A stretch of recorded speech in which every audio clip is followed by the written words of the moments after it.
Now to Tibet, where yesterday the Chinese government took a handful of foreign journalists on a carefully orchestrated tour of the capital. The first access granted to international media since violent demonstrations erupted there 2 weeks ago. But yesterday's tour didn't quite go according to plan. With more now, here's ABC's Stephanie Tsai. The Chinese government organized a carefully controlled field trip for journalists. The plan was to show the region is calm and under control. This was not part of the script.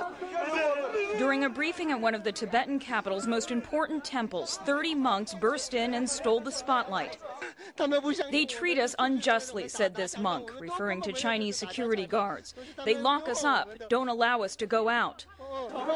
Another monk says, we don't have freedom, we just want freedom. Witnesses say this was one of the few unrehearsed moments of the 3-day trip. It was extremely tense. The monks knew that they were taking a huge risk. The ones that were able to talk to acknowledged that they were probably arrested, but they said they were prepared to take that risk. The Chinese government wanted its trip for select journalists to show what it considers an isolated criminal act by supporters of the Dalai Lama. The video clearly shows the destruction of Chinese businesses. But what is also clear is that the riots in Tibet are rooted in deeper discontent. In Nepal, home of the Dalai Lama, protests in support of the monks continue. I think this is time. The Chinese government or concerned, I think the officials, must accept the reality.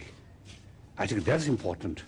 Despite the conflict, the Dalai Lama has said he supports China's hosting of the Olympic Games. President Bush called the Chinese president Wednesday, encouraging him to engage in a substantive dialogue with the Dalai Lama. Those calls have been made many times before, and that has never happened. Stephanie Tsai, ABC News, Beijing.